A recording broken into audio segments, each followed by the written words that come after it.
Hola, buenas tardes, bienvenidas, bienvenidos. Es un placer poder estar aquí una tarde más con nuestra continuación de ciclos de conferencias sobre la Sharia. En esta ya la octava sesión y última de este semestre, porque la próxima ya la tenemos programada para el 14 de septiembre. Esta vez estamos de la mano de Intisar Rab, de la Harvard Law University, a la que quiero agradecer enormemente que aceptara nuestra invitación.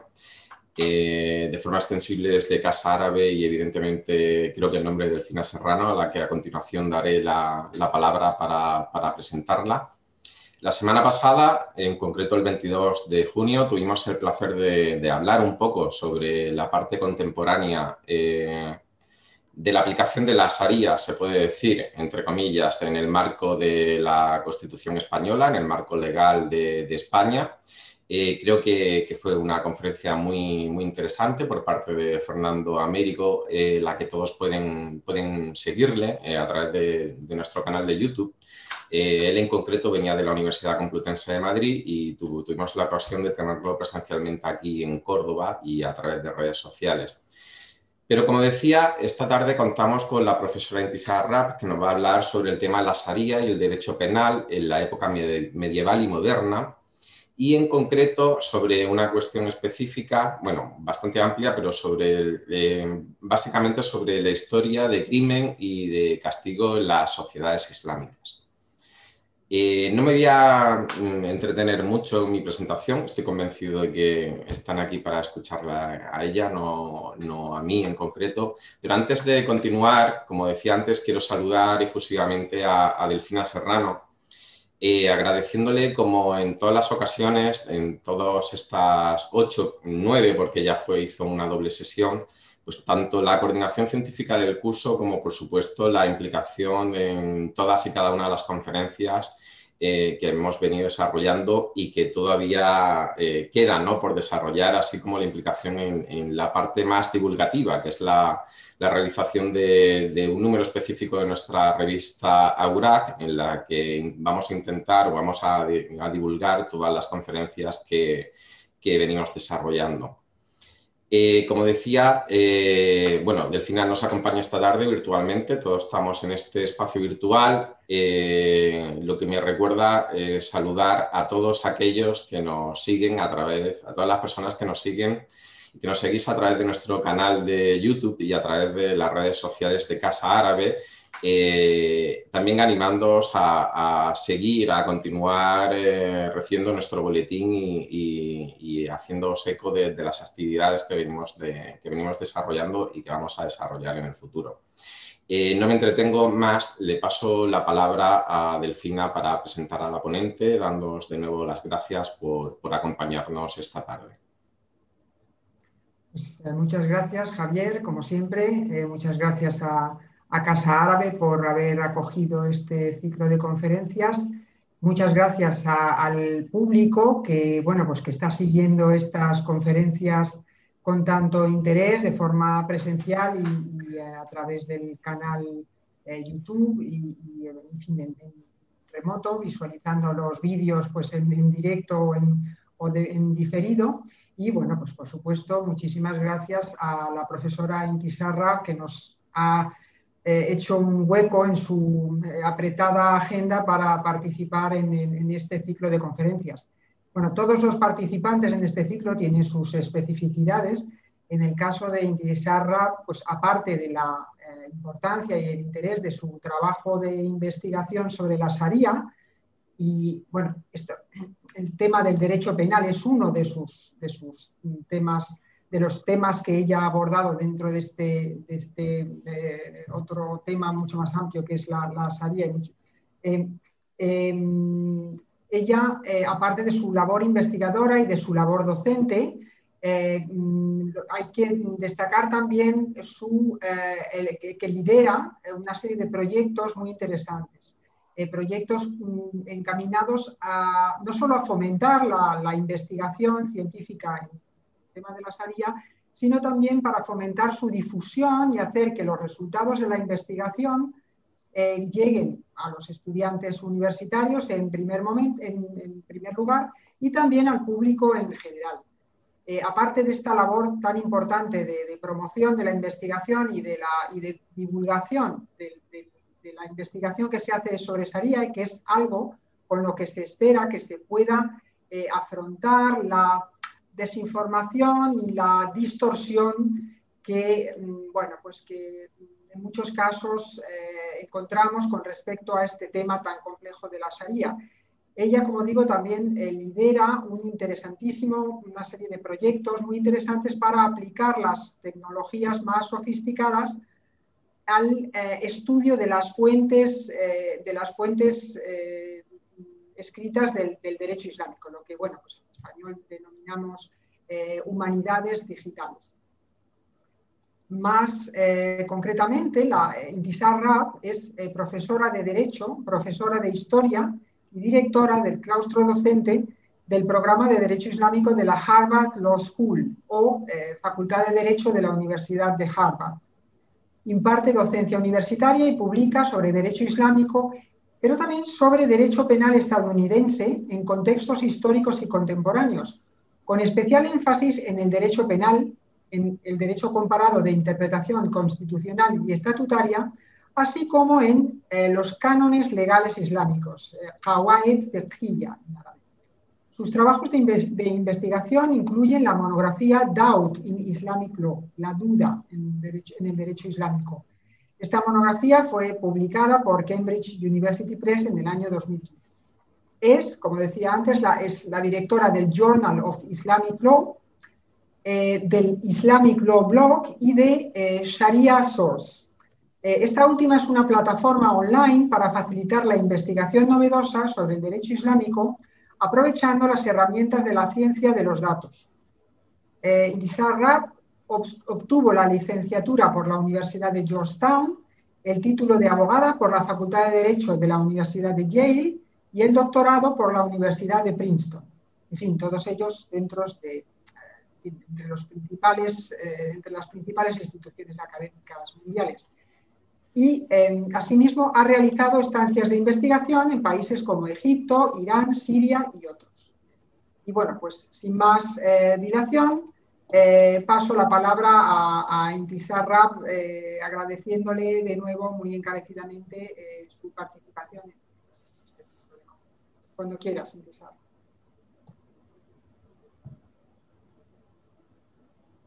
I want to thank you very much, En primer lugar, quisiera dar las gracias a la profesora Serrano y a todos que desde Casa Árabe participan en esta conferencia. Gracias por haberme invitado para que les hable hoy de un tema que considero es muy importante, el de la Sharia y el derecho penal, y centrándome en la historia islámica del medioevo. Y hoy querría empezar hablándoles de un caso muy señalado que creo que servirá para ilustrar algunos de los principios y prácticas del derecho penal de los que me ocupo.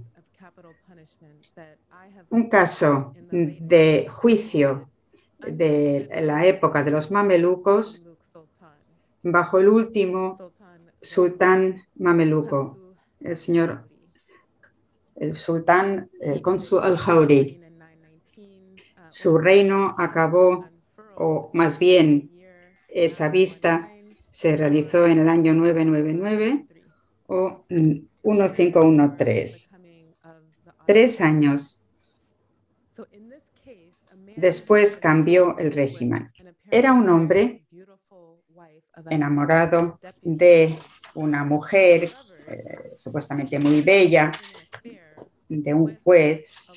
Este hombre enamorado descubrió que esta mujer tenía un lío amoroso con otro hombre, otro juez, y se lo dijo al marido. Y cuando el marido, cuando esto se descubrió, el enamorado y la mujer fueron azotados, se les llevó por las calles, cayeron en desgracia y tuvieron que pagar una multa de 100 dinares en monedas de oro.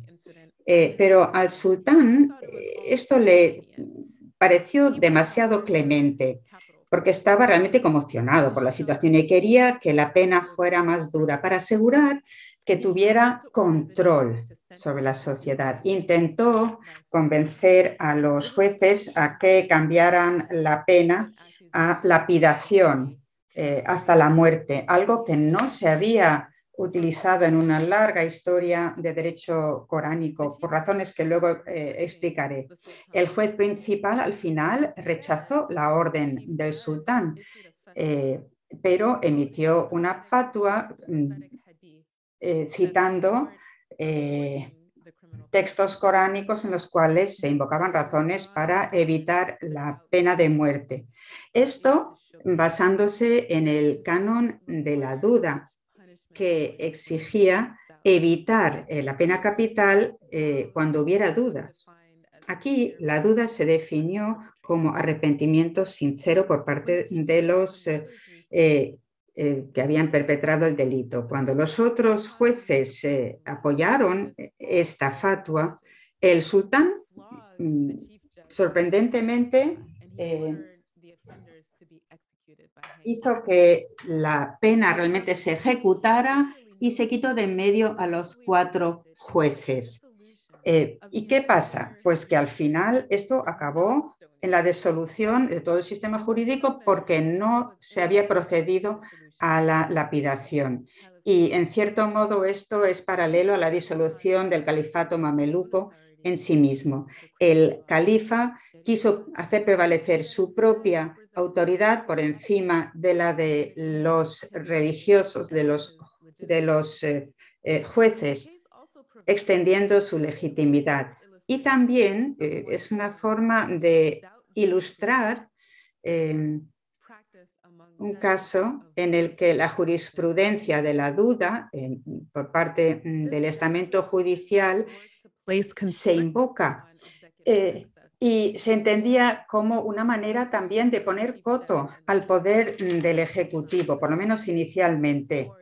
Y con ellos se creaban y se crearon límites a esa proyección de autoridad del sultán. Los que habían hecho esa infracción al final fueron ejecutados. Pero si los juristas hubieran hecho prevalecer su punto de vista, el sultán se habría visto mermado y prefirió mermar el equilibrio de la interpretación en el caso del derecho penal islámico y, a su vez, menoscabó su propia reputación poco antes de la llegada de los otomanos, que acabaron con el régimen mameluco. Así que eso en sí viene a ilustrar una característica del derecho coránico en la que quiero entrar yo ahora durante mi charla, porque había una jurisprudencia de clemencia y de duda y luego una serie de prácticas políticas de control y de severidad. En la mayoría de los estudios de derecho penal islámico, las prácticas y justificaciones y principios operaban como silos, claramente separados entre sí y muy separados. Y hoy me centro en aquello en lo que coinciden los principios y prácticas de derecho penal de los omeyas en Siria, de Irak, con los abasides y los mamelucos en Egipto. Y busco ver un poco qué hay de trasfondo, ese contraste entre la jurisprudencia de clemencia y duda y luego la práctica política de control y severidad por otra parte. Y lo argumento centrándome en este contraste, porque creo que podemos aprender más del tema del castigo si nos centramos más en los principios y en las prácticas, pero sobre todo en la justificación en materia de derecho penal. De ahí, pues, 3 cuestiones a las que me voy a referir en mi charla. En primer lugar, los principios. Voy a preguntar cuáles son los principios básicos del derecho penal en los libros. En segundo lugar, la práctica. Y ahí pregunto cómo podemos explicar y detallar esa divergencia entre los principios para el castigo en el Islam y la práctica que observamos históricamente en estas distintas sociedades. Y luego, en tercer lugar, las políticas. Pregunto, ¿por qué? ¿Qué podemos decir acerca de las justificaciones que puedan explicar cada uno de ellos? Así que, primero, en cuanto a los principios, ¿cuáles son los principios y definiciones?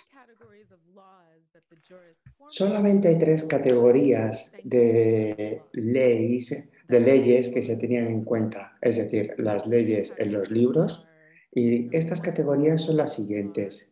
Las leyes hudud, es decir, castigos basados en los textos. Número 2, leyes quizás, es decir, leyes basadas en los textos relativas a castigos capitales o corporales. O el número 3, leyes tazir, castigos y delitos que cubren todo lo demás en cuestión con los castigos. Estas 3 categorías conforman lo que los juristas consideran delitos y castigos legítimos dentro de la Sharia. Hay una 4ª categoría relativa a la jurisdicción ejecutiva, es decir, la siyasa. Como los crímenes y castigos tazir, los gobernantes políticos ejercían poder sobre la aplicación de la ley de manera discrecional. Es decir, que a veces se producían contrastes importantes porque había una jurisdicción compartida.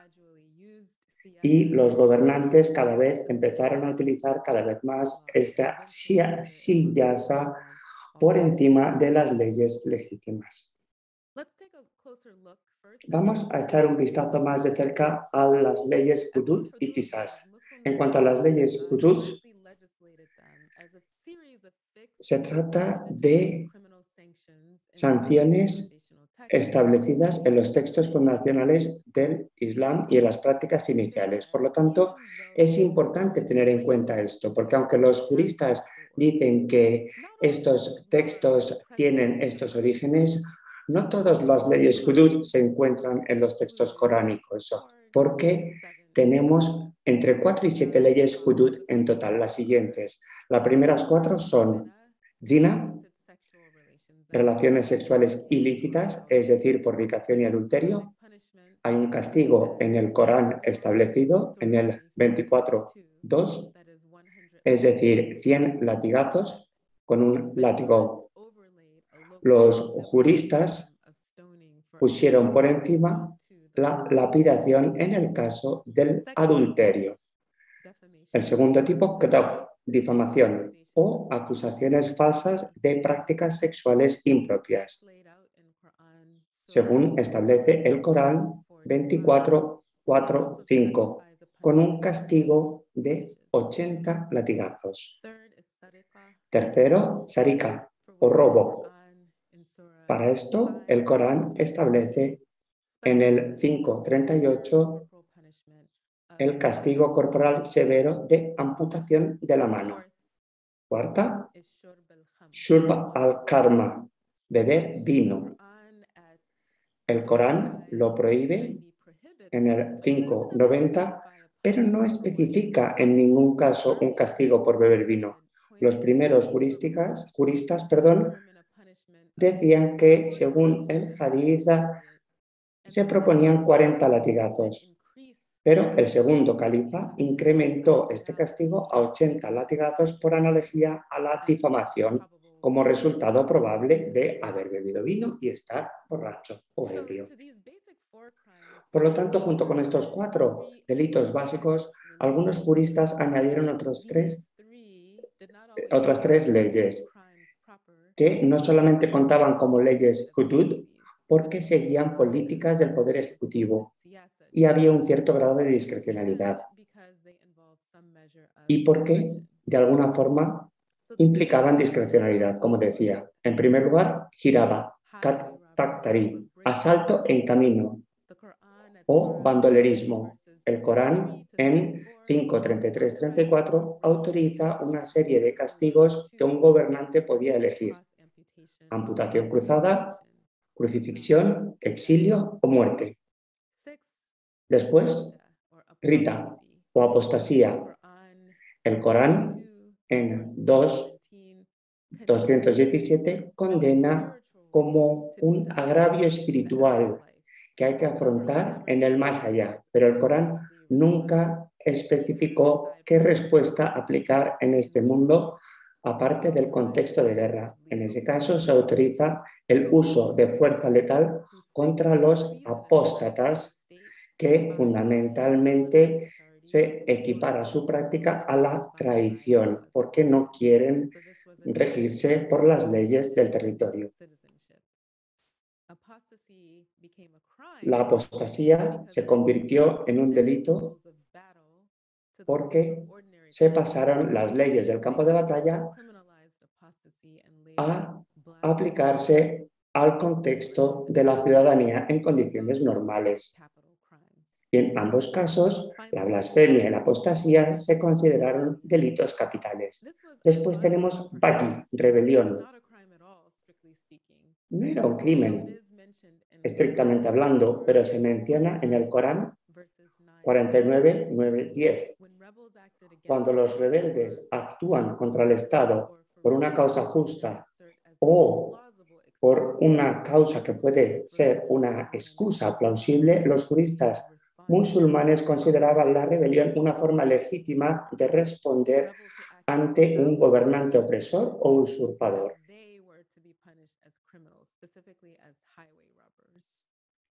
Pero cuando no había razón legítima, se les castigaba como los asaltantes de caminos.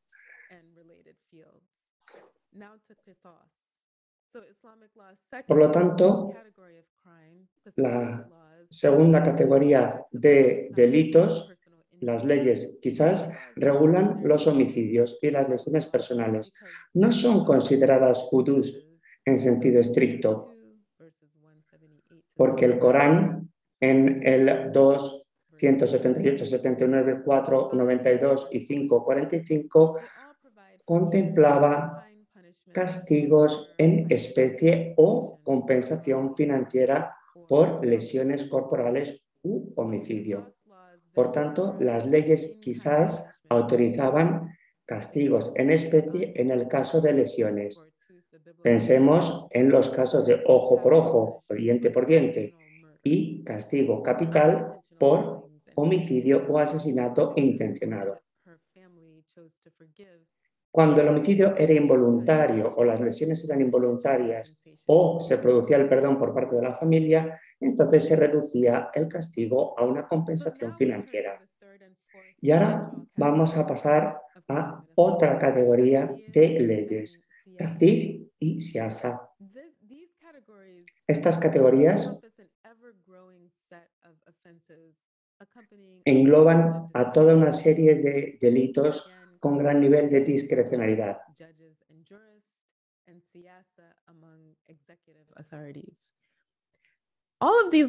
Todas estas leyes estaban fuera de los textos, en el sentido de que no tenían ninguna base explícita en los textos fundacionales del Islam. Solamente se tenían en cuenta los principios fundamentales de las leyes hudud, teniendo también en cuenta el canon de la duda que comentaba al principio, con mayor o menor detalle. Cuando consideramos el contraste entre los castigos y la indulgencia en los distintos tribunales, podemos ver gran contraste entre castigos ligeros y castigos muy duros por parte de los gobernantes. Y tenemos que preguntarnos por qué. Y tenemos que explicar este contraste. Y para ello es importante comprender cómo pretendían interpretar los juristas y los jueces y los gobernantes las distintas leyes. Muchas veces no se hacía caso de las interpretaciones. Los juristas interpretaban todo a través del canon de la duda.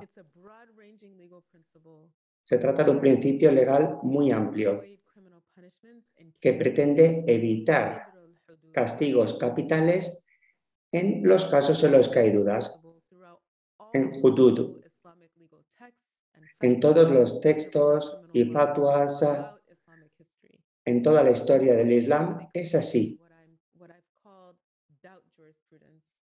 Y todo eso se engloba en lo que yo he llamado la jurisprudencia de la duda. Principios contenidos en los textos, prácticas que los juristas extrajeron del primer periodo del Islam. Por lo tanto, tenemos una serie de textos fundacionales a los que se podía hacer referencia. Hay hasta 60 textos con distintas ambigüedades, errores, según las distintas escuelas de derecho. Es decir, que según los juristas musulmanes, la duda se podía aplicar a todo tipo de situaciones. Por ejemplo, la intencionalidad, la voluntariedad, cualquier tipo de justificación. Siempre se podía aplicar el principio de la duda. Por lo tanto, podía haber confusión en los contratos, coacciones, cuestiones de locura, enajenación, ignorancia, defensa propia e incluso arrepentimiento, como hemos comentado en el primer caso. En los casos penales, los juristas tenían que considerar todos estos factores porque eran elementos de duda que requerían que los jueces evitaran en él el castigo durante la acusación, el juicio y la sentencia. Esta jurisprudencia de la duda era muy importante, pero no siempre funcionaba bien. El canon de la duda requería que el juez evitara el castigo, no siempre era así, porque el canon de la duda también permitía que los jueces o los gobernantes aplicaran el tasir. Por tanto, es importante analizar lo que suponen los castigos tasir en la práctica. ¿Qué vamos a ver ahora?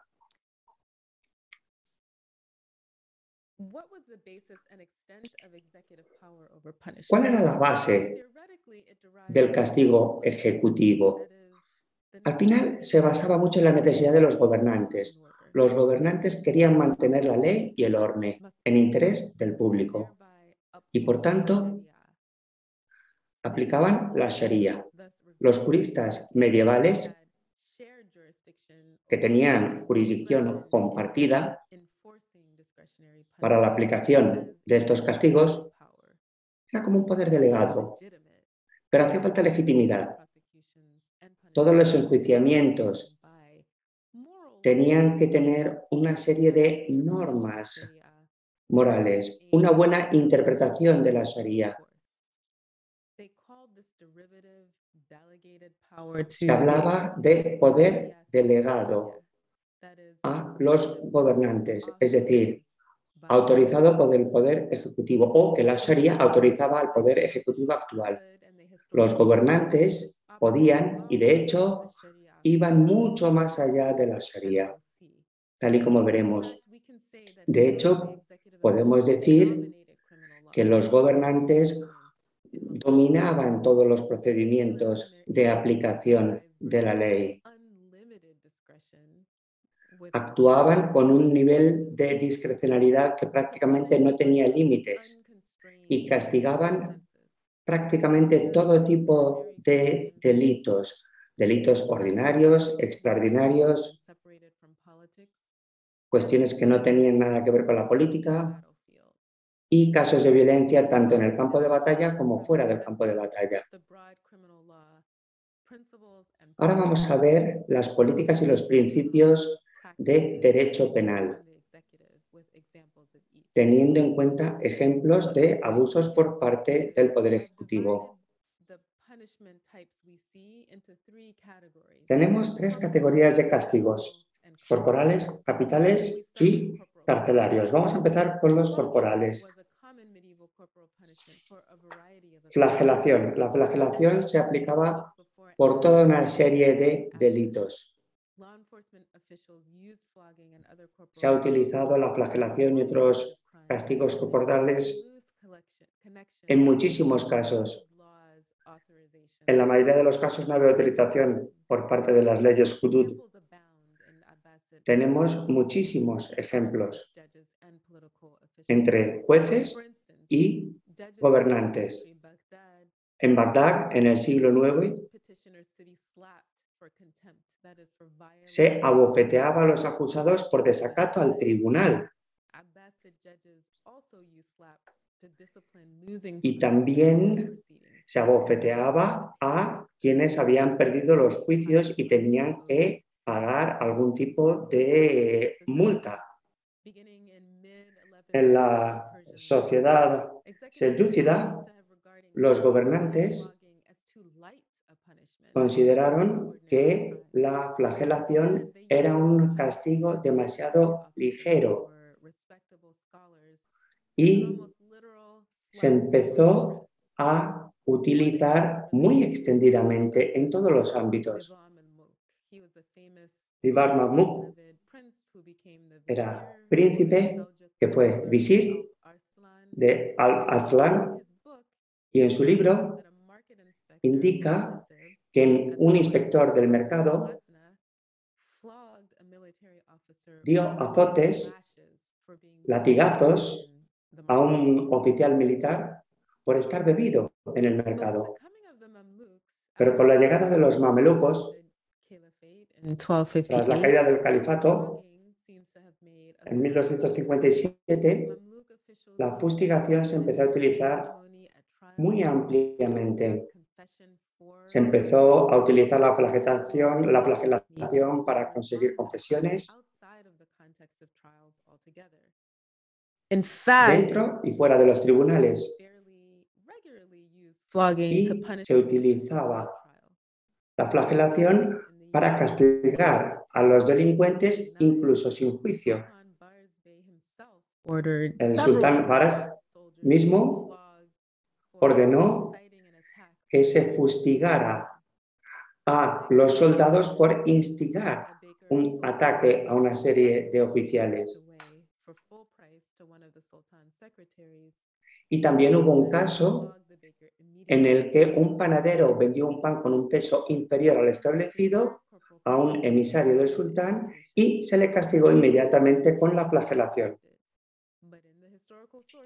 Según las fuentes históricas, podemos ver que muchos jueces evitan aplicar el castigo, pero los gobernantes aplican castigos ampliamente, incluso con gran nivel de severidad. Por ejemplo, en Persia y en Irak, los gobernantes aplicaron distintos tipos de mutilaciones, con frecuencia a personas de nivel elevado, de manera brutal. Por ejemplo, en el Muslima se hizo que una persona se le cosiera a la piel de un toro que acababa de ser despellejado y después se le pusieron unas tenazas, unas pinzas en la boca y después se le subió a la horca. Se le dejó ahí con distintas torturas hasta que al final murió. También se utilizó la mutilación para castigar todo tipo de delitos como contra los bandoleros y otro tipo de delincuentes.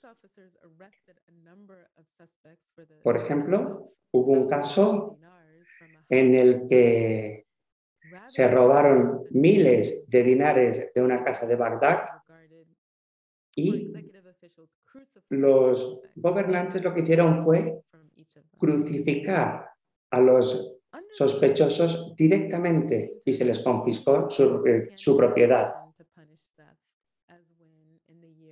Siempre se ha pensado en castigar el robo en todo tipo de situaciones. Y el sultán, por ejemplo, en un caso castigó con la amputación a una persona, amputación de la mano, que había robado de un santuario directamente. En 1469, el sultán ordenó que se colgara a una persona por haber cometido un crimen de manera reincidente, porque era la tercera vez. También se producían situaciones de avergonzamiento y después se mandaba a las personas a la horca o a distintas formas de ejecución. ¿Y qué hay de la lapidación? Después de la amputación de la mano, esta es la pena más brutal por la que se conoce la ley islámica, aunque tenga un origen textual dudoso. Y resulta chocante especialmente hasta qué punto se utiliza para castigar el adulterio en sociedades islámicas actuales, donde se revierte a este tipo de prácticas que crean titulares. Hay eruditos que han explorado el origen dudoso de la lapidación, como Babel o yo misma, pero vamos a centrarnos en el trazo histórico. Hay fuentes que dan poca información y ninguna inequívoca en cuanto a la lapidación. Todas las fuentes, desde los omeyas hasta los otomanes, muestran que la lapidación aplicada como castigo se aplicaba fuera de, digamos, la actuación judicial. Se hacía mayormente en nombre de los gobernantes y no tanto por acusación de adulterio. A veces porque se reconocía el adulterio. En total se han recogido 5 episodios de sentencias por lapidación en la era medieval islámica, como ya he indicado. Aquel incidente con el que empecé fue el que se dio en el año 1513, y el sultán quiso imponer la lapidación contra una pareja adúltera. Los jueces se negaron, prefirieron emitir una fatua invocando el canon de la duda para evitar el castigo hudud, porque había arrepentimiento, que eso se interpretó como duda. Pero evidentemente no es que no hubiera castigo, hubo flagelación, se arrastró a los acusados por las calles, tuvieron que pagar una multa, pero eso no evitó lo que exigió luego o aplicó el califa, que era el ahorcamiento, la pena capital. El sultán se quitó de en medio la esfera judicial, despidió a los jueces y eso posiblemente también llevó a su ocaso cuando llegó el siguiente régimen, los otomanos. Había sido una forma ilegítima de interpretar la Sharia. Pasemos ahora a la pena capital. Recordaremos que la pena capital incluía el homicidio, asalto y asesinato, blasfemia, adulterio y robo con reincidencia. Según los juristas, se consideraba también algo que era un delito capital si había 3 reincidencias, pero según las prácticas históricas y según las leyes pocas veces se recurría al castigo en especie. En estas sociedades tempranas hay poca mención en las fuentes, probablemente porque era bastante habitual ese tipo de castigo y no lo suficientemente llamativo como para que se recogiera por escrito. Luego había otros delitos y métodos de ejecución, por ejemplo, lapidación de apóstatas a través de bandas de ciudadanos, despeñar desde las torres, meter en zanjas con la cabeza primero, crucifixión, por ejemplo, no siempre antes de la muerte, ser aplastado por elefantes y toda una serie de formas de tortura hasta la muerte. Es decir, yendo bastante más allá de los medios autorizados en los libros. A principios de los siglos VI y XII, hubo grupos heterodoxos en Batini que fueron ahogados en el río Tigris y como justicia ejecutiva por haber ofendido directamente al soberano. En fuentes mamelucas, el homicidio fue el delito más recogido en los escritos, hasta 150 casos. Había muchos casos de homicidios en las grandes urbes, Damasco, con más de 100.000 personas que habitaban ahí, el Cairo, más de 250.000, incluso después de la peste bubónica del siglo XIV. Y eso probablemente porque iba en contra de la cohesión de la sociedad. Este tipo de crímenes que mayormente llevaban a la prisión o a la ejecución, siempre que se pudiera aprender a los delincuentes, pero la mitad de ellos se evadían y un tercio escapaba, con lo cual cuando se aprendía a alguien, el sultán ordenaba, por ejemplo, crucifixión, flagelar y también ejecución previo combate 1 a 1. Y también, por ejemplo, en el caso de asaltantes, en tiempos de los mamelucos, solamente hubo un caso que no llevó a la ejecución. Concretamente se trató del robo de una valija diplomática de un embajador de los otomanos al sultán Al-Gauri. Y finalmente los representantes del Ejecutivo trataban blasfemia y apostasía y actos disidentes como crímenes capitales. La ejecución más llamativa es la de Mansur al-Halak, un místico sufí que tuvo mucho éxito, muchos seguidores, pero era divergente de la ortodoxia de aquel momento y que se creó muchos enemigos, por ejemplo, políticos.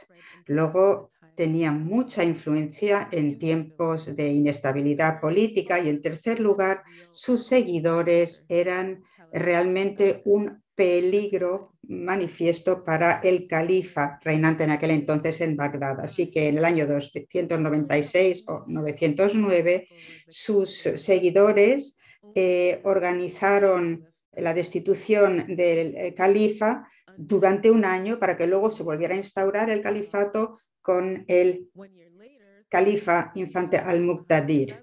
Y otro año después hubo otro intento fallido de hacerse con el poder. A ver, la composición del grupo de seguidores de Halak no se debía realmente a esa ortodoxia, falta de ortodoxia, sino más bien a que eran un posible poder contra el poder establecido. Había suníes, había activistas Hanbali, juristas Shafi y el visir que era opuesto a Halaj era Shi. Al final, Halaj acabó muriendo en Bagdad. Fue arrestado en el año 913 o 301, después del segundo intento de golpe. Sus seguidores, la reina madre, el gran chambelán y el jurista Shafi ibn Suraji lograron evitar el juicio de pena capital y se permutó la pena en confinamiento palaciego. Y luego el nuevo visir acabó enzarzado en un disenso por un recaudador de impuestos, y para ganar el favor del califa y para quitarse de medio a Ibn Isa acabaron reabriendo el juicio, invocando a un famoso recitador del Corán, Ibn Mujahid. Se sometió a sitio incluso a un muy respetado historiador, Jarir al-Tabari, por haber censurado ese recurso a la violencia. Bueno, todo esto no hizo sino empoderar aún más a Hamid, al que se encargó restaurar el orden, y al final escogió a un juez local, maliki, para que dictara la pena capital. Al final, en un momento extático, en conexión con la divinidad, cosa que se tomó como un ataque al poder establecido, Halaj declaró: soy realidad, o traducido de otra manera, soy la verdad, al-Haq, que es otra manera de nombrar a Dios. Los jueces Shafi y los juristas objetaron, pero aún así el juez Maliki dictó pena de muerte en el año 309 o 922, y posteriormente miembros de las élites musulmanas a voces proclamaron que la muerte de Halaj era necesaria para salvar el Islam, y a Halaj le flagelaron, le cortaron manos y pies, fue crucificado por la noche, le decapitaron, le cremaron y sus cenizas fueron desperdigadas en el viento ante las puertas de Bagdad. Bien, tras estos terribles hechos, los eruditos abasíes, mamelucos y otomanos han detallado otras ejecuciones, y como en el caso de Halaj, blasfemia, herejía, apartarse de la norma en realidad no era de lo que se trataba, era más bien una cuestión de maquinaciones políticas, de la percepción de una posible amenaza a las autoridades reinantes, que desembocaron en cada caso en la ejecución. ¿Y qué papel juegan las cárceles? El encarcelamiento es una forma de castigo que emergió en las sociedades del medievo islámico a través de siyasa. En los textos fundacionales del Islam, incluido el Corán, no se menciona explícitamente, como mucho se habla de confinamiento en casa. Ahora bien, en el segundo siglo del Islam ya la encarcelación se había convertido en una práctica muy establecida, algo a lo que se recurría mucho en el sistema judicial penal. Ahora, en el Corán lo que más se le acerca es el destierro por ejemplo, corrupción en la sociedad, Corán 5:33. El destierro de la tribu era un castigo preislámico bastante común en los primeros siglos del Islam, como queda demostrado por poetas forajidos del periodo de los omeyas. Posteriormente, los abasidas utilizaron el exilio sobre todo para deshacerse de personas de rango que les resultaban incómodas, pero la idea era dejarles fuera del juego político y se les desterraba a otra ciudad. Por ejemplo, en el caso del famoso visir Nizam al-Mulk, que mandó a su antecesor en el cargo a otra ciudad, y a su vez le ocurrió lo mismo cuando el nuevo visir se hizo con el poder en el año 484 o 1091. Ahora, hay algo de lo que no se habla bastante en los estudios del derecho penal islámico, y es que las cárceles estaban por doquier y se utilizaban para castigar todo tipo de delitos, y se aplicaba a todos en la sociedad. Y llegó un momento en el siglo VIII en el que se había hecho tan habitual el encarcelamiento que el famoso jurista Hanafi, Abu Yusuf, argumentó en contra e instó a que se volviera al tipo de castigo hudud para evitar ese hacinamiento cada vez más extendido en las cárceles, hablando de exceso de recurso al encarcelamiento, y se recogió de forma escrita. El jurista Shafi Mawardi, que murió en el año 450 o 1058 en el este, y el jurista textual Zahiri Ibn Hazm, que murió en 456 o en 1064 en el oeste, o sea, en Al-Ándalus, también insistieron en esa queja por el exceso de recurso al encarcelamiento. Igual que había hecho anteriormente Abu Yusuf en el siglo VIII, estos juristas criticaron ese excesivo recurso a las cárceles e invocaron que se utilizara más el castigo hudud. Y también juristas mamelucos insistieron en esto en Egipto, en Siria y en la Gran Palestina. Voy concluyendo. Resumo un poco lo que hemos ido viendo.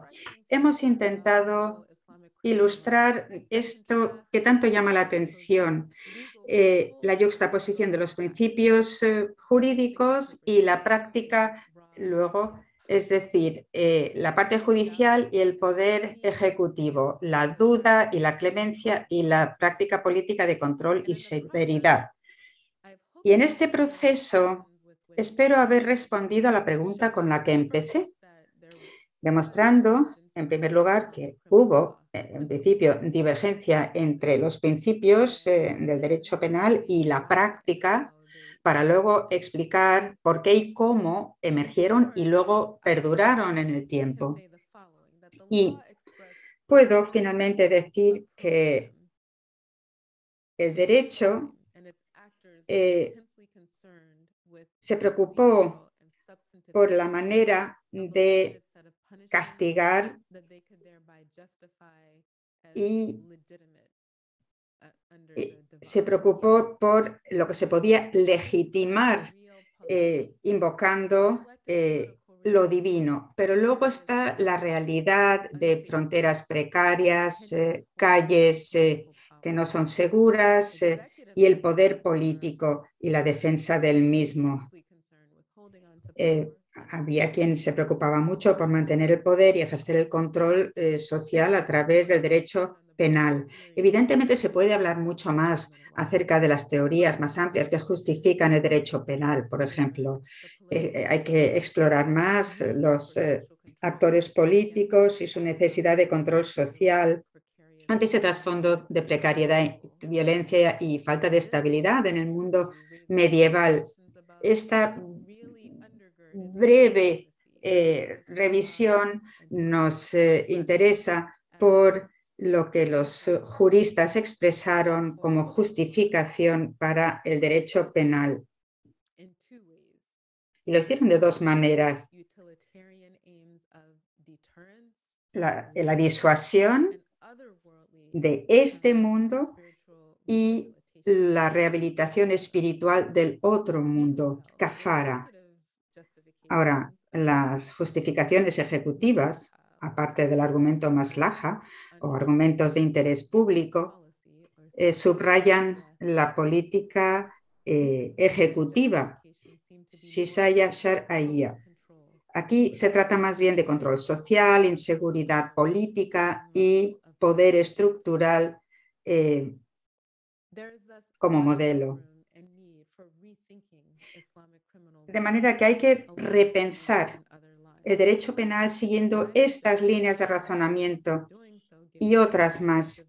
Y esto está más que justificado a la vista de los últimos desarrollos en la teoría del derecho penal de hoy día, que nos puede arrojar luz sobre el derecho penal islámico de la Edad Media. Yo tengo estos ejemplos que brindo a aquellos que se interesen por explorar la política de derecho penal islámico en un contexto comparativo. Muchas gracias. Muchas gracias, Intisar, por este exhaustivo repaso a los principios y las prácticas históricas del derecho penal islámico. Es desde luego una presentación. My pleasure. Thank you for inviting me. You're welcome. El gusto es mío. Gracias por haberme invitado. Es una presentación, además, tal como ella lo ha presentado, pues lo ha hecho de una forma muy clara y muy didáctica, muy accesible a todo tipo de público, incluidos los propios islamólogos y arabistas que no trabajen necesariamente en el tema de la Sharia y en la cuestión concreta del derecho penal. Ella ha mostrado muy claramente la necesidad, ha insistido en la necesidad de distinguir entre, por una parte, el ámbito de la interpretación de la Sharia e incluso el ámbito judicial que recae en manos de los juristas, de los expertos en la época premoderna, y el ámbito del poder ejecutivo, que, bueno, pues a veces actúa, en muchos casos, en contra del criterio de los juristas. Obviamente, ni en un caso ni en otro, la historia es un cuento de hadas, ¿no? Pero lo que creo que es muy interesante en la conferencia de la profesora Intisar Rabb es que nos aporta una serie de claves muy útiles, claves conceptuales, evidencias históricas, etcétera, para pues no lanzarnos a caracterizar la Sharia como pues una ley y en particular el derecho penal islámico pues como una ley cuyo único objetivo es la violencia y en algunos casos una violencia arbitraria y ciega.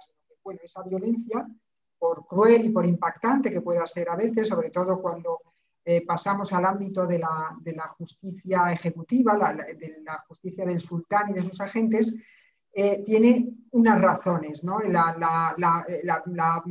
mantenerse en el poder, el control, etcétera. Bueno, toda una serie de justificaciones o de razones que nos pueden parecer mejor o peor, pero que nos ayudan a entender un sistema legal que es un sistema legal pues muy parecido, o por lo que respecta a la violencia, pues es muy similar a otros sistemas jurídicos premodernos, y ella también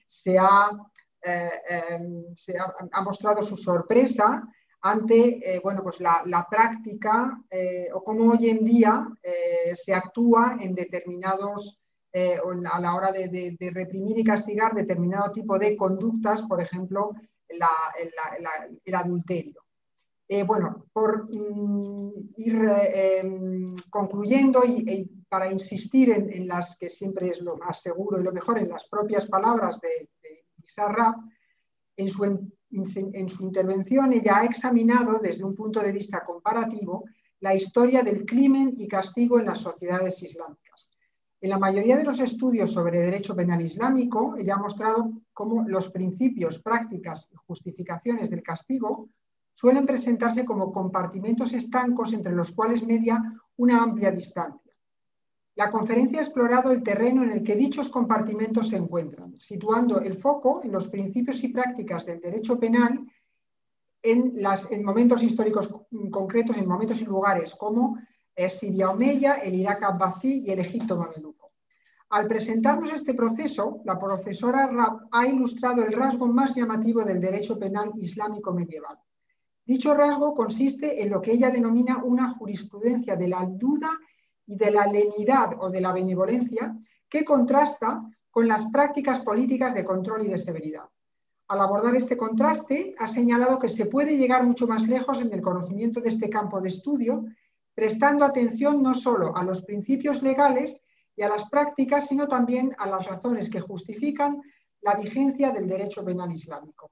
Y bueno, pues sin más, solo me cabe agradecer de nuevo a la profesora Intizar Raab que haya accedido a participar en nuestro ciclo de conferencias, y espero que podamos traducir al español y publicar el texto de su conferencia, que creo que en un panorama como el académico español, pues es un texto muy necesario por lo que he dicho, por su profundidad, por su claridad y por las importantes precisiones que ella ha hecho para evitar algo que es el objetivo también de este ciclo de conferencias, que es, bueno, evitar en la medida de lo posible, sin caer en paternalismos y sin pretender adornar nada, pero evitar las muchas distorsiones y la desinformación que existe sobre el tema, y la mezcla de conceptos y la confusión que existe sobre un tema que es muy importante para la historia de las sociedades islámicas y para los musulmanes contemporáneos, como es la Sharia. Paso la palabra a Javier para que cierre el acto. Pues muchas gracias, Delfina, profesora Raab, muchísimas gracias por su conferencia. No quiero reiterar las palabras, no quiero ser pesado, reiterar las palabras de Delfina, solo repetir quizá un poco, sí ser un poquito reiterativo en el hecho de que el ciclo de conferencias es un todo. Hemos venido repitiendo a lo largo de las distintas sesiones que hemos tenido de este ciclo, pues que el tema de la Sharia es una cuestión poliédrica. Son, no sé en total cuántas conferencias de forma transversal van a ir incidiendo en toda esta terminología y conceptos.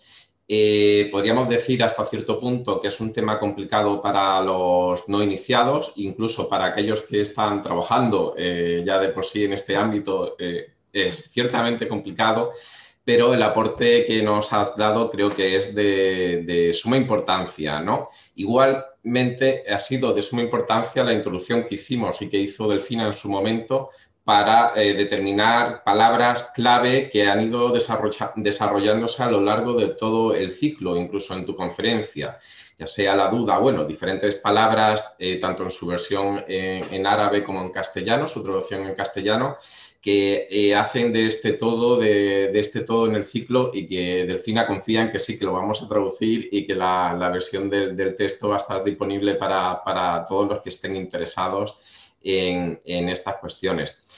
Como decía, recomiendo a todos que visionen las primeras conferencias, que nos estén viendo en esta, que visionen las primeras conferencias y todo el ciclo completo, porque es un continuo de contenido que creo que es necesario, que va poniendo piedra a piedra lo que realmente es la Sharia, derecho islámico y toda la concepción que hay alrededor de ella. Muchísimas gracias de nuevo, saludando a todos los que nos están oyendo. Y hasta luego. Hasta la próxima, hasta septiembre con este ciclo y actividades que vamos publicando a través de nuestra página web. Pues que nos sigáis, que estamos muy agradecidos por ello. Hasta luego. Adiós y buen verano a todos. Eso, buen verano. Thank you.